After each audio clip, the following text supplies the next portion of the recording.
Assalamualaikum warahmatullahi wabarakatuh. Balik lagi di Bisa Cerita, tempat di mana kisah nyata bisa bikin kamu nih, kali ini kita ngomongin horor merinding, tapi mikir, kok bisa? Gitu. Oke, kali ini cerita ini yang ngirim adalah tetanggaku yang pengen ceritanya diceritain, yaitu tentang kontrakannya zaman dulu, waktu lalu lah ya, bukan zaman dulu, waktu lalu. Nah ceritanya gini, dia kan dapat kontrakan ya, kontrakannya itu luas, lebar gitu, terus enak gitu, murah gitu. Ya cuman ya ada penghuninya katanya. Ya kata tetangga-tetangga yang selentingan begitu tuh katanya banyak, ada yang di depan pagarnya itu ada macan, ada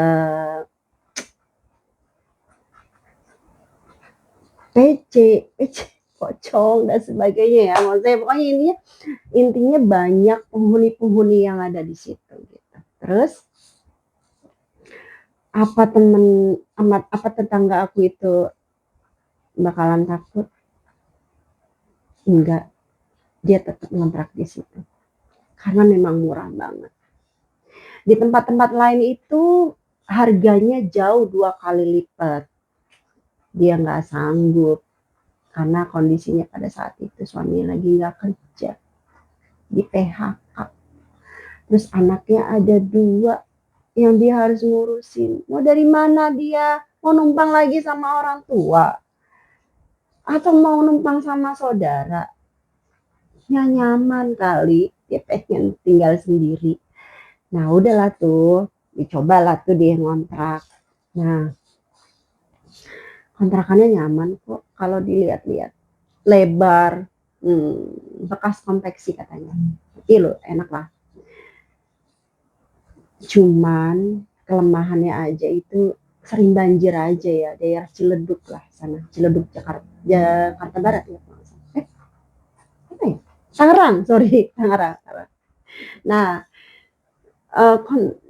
dia tuh ceritanya ini cerita di terakhir ya, di hari-hari terakhir katanya. Hari-hari terakhir dia mau udahan, dia sebenarnya mau ternyata dia dapet kerja. Waktu itu suaminya tuh akhirnya dapat kerja, nggak lama, nggak jauh dari itu dapat kerja. Lama-lama dapat kerja, adanya di Tangerang lain lagi lah gitu. Nah dia pengen pindah, tapi sebelum pindah itu dia kan belum saatnya untuk pindah ya, yakin apa enggak dia masih menunggu gitu kan, menunggu bener nggak dapat kerjaan gitu kan. Dia nempatin di situ dulu lah sementara gitu kan. Nah kejadian itu ya karena yang punya kontrakan itu agak-agak gimana gitu, agak rese maksudnya gitu. Dia nggak peduli, pokoknya ini harus kamu harus mau naikin, kalau nggak salah mau naikin rumah kontrakannya itu gitu, harganya mau dinaikin. Ibu jangan dong, jangan, kita kan lagi nggak punya duit gitu. Terus tapi akhirnya dibolehkan gitu selama ya kita berapa bulan lagi aja deh Bu gitu. Kan mumpung anaknya juga dia mau sekolah lagi kan, maksudnya mau naik kelas lah gitu, sekalian pindah gitu maksudnya. Tapi tunggu ya Bu, kita masih mau ngontrak dulu. Nah delalahnya nih, kejadian sebulan sebelum dia pindah, WC-nya mampet. Ya namanya WC itu kan vital. Nggak ada air, nggak ada WC, vital. Kalau cuma dapur bisa di mana aja, tempat tidur bisa di mana aja. Yang vital adalah toilet. Nah, waktu itu WC-nya WC duduk ya, si yang dikontrakan itu WC duduk. Nah mampet, nggak tahu kenapa udah dikasih apa aja dia tuh, udah dikasih soda api, udah dipam gitu, terus tapi nggak juga tuh keluar. Nah, sama tukang, dia yang manggil tukang, "Nih Pak, ini gimana nih? Ini kondisinya kayak gini," kayak gitu. Terus ternyata kata si tukang, "Bu, ini WC harus dibongkar." Nah, ini mampet antara pertengahan, mungkin itu ada tikus yang gerogotin ini nih, pipa ini nih, gitu. Mungkin, nah ini mau nggak mau pipanya harus diganti, mungkin dia udah kegencet tuh pipa, nggak ngerti di pertengahan itu jadi mampet. Udah disodok-sodok, pakai dipam pun nggak bisa, mau dipakai soda api sekilo, berapa kilo seember pun nggak bisa, sekarung pun nggak bisa. Udah dicoba, bukan nggak dicoba ya, udah dicoba. Nah, akhirnya ngomonglah tuh baik-baik sama si pemilik kontrakan gitu, terus bilang, "Bu, ibu kontrakan, maaf, ini WC lagi nggak bisa dipakai, boleh minta tolong nggak? Kita kan kondisinya lagi begini ya Bu," gitu kan. Kondisinya suami saya itu belum belum kerjanya, ya belum ada, masih nganggur lah, kalau dibilang masih nganggur. Saya doang yang punya orang juga jualan, Ibu tahu sendiri jualan burger sama sosis berapa sih Bu, begitu. Anak saya 2, kasihan Bu, mereka makan juga susah, gitu tuh. Tahu nggak jawabannya apa?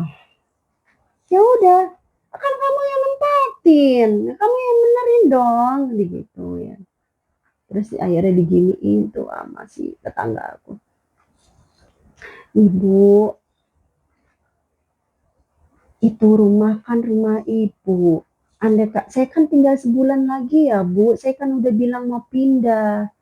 Tolong dong Bu, itu Ibu aja yang memperbaiki.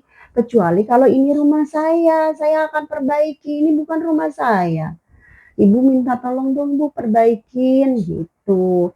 Karena ternyata kalau diperbaiki tuh kalau nggak salah pada saat itu kata dia nih jutaan lah gitu. "Duit dari mana?" "Jutaan."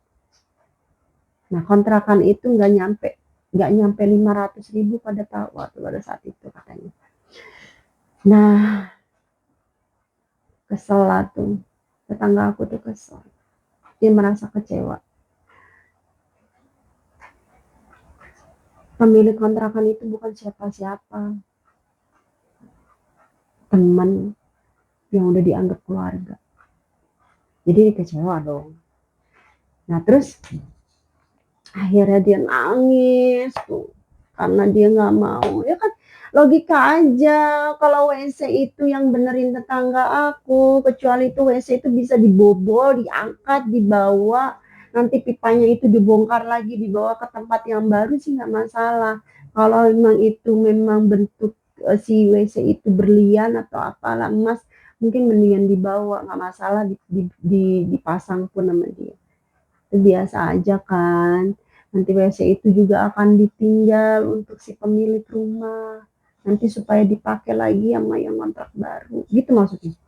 Tapi nggak mau, dia kekeh tuh yang punya nggak mau benerin. Oke ya udahlah akhirnya. Nangis tuh sejadi-jadinya tuh tetangga aku. Nangisnya di mana? Di WC sambil ngosrekin WC-nya. Sambil ngomong deh tuh, "WC, tolong dong bantu kita sebulan aja lagi," gitu. Kasihan dong anak-anakku harus lari ke masjid, harus lari ke mana, pom bensin, cuman buat pup. Kalau pipis mah di mana aja. Tapi kalau pup kan nggak bisa, coba untung dia itu nggak lagi diare coba. Kalau lagi diare gimana? Coba rasanya gimana? Nah itu dia. Nah, setelah kejadian itu nangis aja, terus sampai marah-marah tuh dia. "Atuh tolong dong, yang katanya banyak demit di sini. Atuh siapa aja demit yang entah berantas siapa, demit A, B, C, terserah siapa aja demitnya. tolong bantuin saya di sini, atau bantuin ke benerin ini sementara doang, sebulan, mau entah gimana terserah lu dah. Lu nempatin sini gratis, gua bayar di sini. Aduh tolong dong, tolong bantuin kita. Nggak kasihan apa? Lu mah enak-enak, nggak mikirin. Lu juga nggak kelihatan. Ya kita kelihatan. Mau nongkrong di mana aja nggak bisa. Anak gua pop kelihatan. Lu enak, kagak. Nah itu dia tuh, nangis, marah-marah sambil nangis. Nah kejadian itulah, selang beberapa jam setelah dia ditinggalin tuh kamar mandi, setelah ngosrekin kamar mandi, kejadian itu, akhirnya tuh WC bunyi, sok gitu sendiri. Dia kayak nyuci sendiri tuh, kayak entah kayak didorong sendiri, airnya gitu kayak ada air banyak tuh, gitu. Langsung keluar dia, tahu nggak? WC bener lagi, bisa dipakai lagi. Ya Allah puji syukur, alhamdulillah katanya, alhamdulillah pokoknya dia sujud syukur, girang bukan main. Akhirnya dia berpikir, ternyata enggak semua ya makhluk yang kasat mata itu selain katanya nakutin itu bisa membantu katanya. Satu lagi nih, cerita dia nih. Kejadian dia waktu awal-awal dia ingat ya, awal-awal dia mau nempatin di situ kan ada gosip-gosipnya nih. Dia bukan gosip ya, gibahan ibu-ibu yang tetangga-tangganya dia tuh bilang, banyak setan kan tempat lu, lu nggak takut sih lu ini gitu. Gitu. Terus kata si temen aku, ya nggak apa-apa kali ibu kalau banyak setan kali aja bisa bantuin saya dagang, bisa bantuin ngapa-ngapain gitu kan. Tapi lama-lama juga dia takut sendiri karena dia sering mimpi, sering gimana gitu. Terus akhirnya dia gini, kayaknya memang perlu gue ruqyah nih rumah ini katanya gitu. Nah terus akhirnya dia ke tempat Pak Haji gitu dan minta diruqyahin, dikasih ruqyahan. Itu belum diapa-apain tuh, pas pulang kejadian dia ngomong sama sana, mungkin dia dengar kali ya tuh makhluk lain tuh nggak ngerasa gitu kan. Itu si tetangga aku tuh dilempar sama pisau bukan kejadiannya bukan jatuh karena pluk gitu ke bawah gitu ya kan, ini enggak, ini set gitu lempar. Wah dia langsung percaya, bener ternyata di sini ada begituan, kamu sampai ngomong gitu. Dia sih karena dia si tetangga gitu kan nggak pernah ngeliat ya, tapi dia ngomong gini, kamu, siapapun kamu yang menghuni di sini, aku mah nggak masalah, nggak apa-apa, asalkan kamu nggak saling nggak gangguin aku, kamu juga nggak aku gangguin kok. Kamu mah terserah mau tidur gelamparan di mana-mana, terserah lu mau dandan, mau ngapain, mau jungkir balik, mau lari-larian, enggak gue omelin. Padahal gue yang bayar, nggak apa-apa. Tapi lu bantuin gue, kalau dibantuin gue lah di sini, jangan gangguin gue, jangan gangguin anak-anak gue, jangan gangguin laki gue, jangan pokoknya, jangan goda-godain. Ya enggak sih, mana ada sih gituan godain. Nah pokoknya intinya gini, dia minta saling komitmen, jangan ganggu, bantu boleh, tapi jangan ganggu. Nah itulah kejadian si WC itu, ditagih tuh janjinya sama tetangga aku tuh. Lu jangan cuma sekedar nempatin, gratis doang. Bantuin. Selama ini gue kerja bersihin sendiri, lu ikut nempatin. Jangan gratisan doang. Marah-marah tuh waktu di WC. Kejadian bener. Ya itulah kejadiannya ya. Jadi intinya nggak semua yang katanya nakutin itu nggak bisa ngebantu gitu, tapi ternyata bisa membantu, tergantung menyikapinya. Terus ada nggak cerita kalian di rumah kalian tuh apa? Jangan asal takut, coba komunikasi. Kayak dia nih, kayak tetangga aku. Aku sendiri juga nggak berani. Oke, makasih. Itu aja ya ceritanya. Jangan lupa like, komen, dan share. Dan jangan lupa kirim-kirimin lagi ke aku ceritanya. Aku mau cerita ini yang horor-horor lagi atau yang kapan-kapan yang romantis ya. Oke, makasih. Assalamualaikum warahmatullahi wabarakatuh. Waalaikumsalam warahmatullahi wabarakatuh.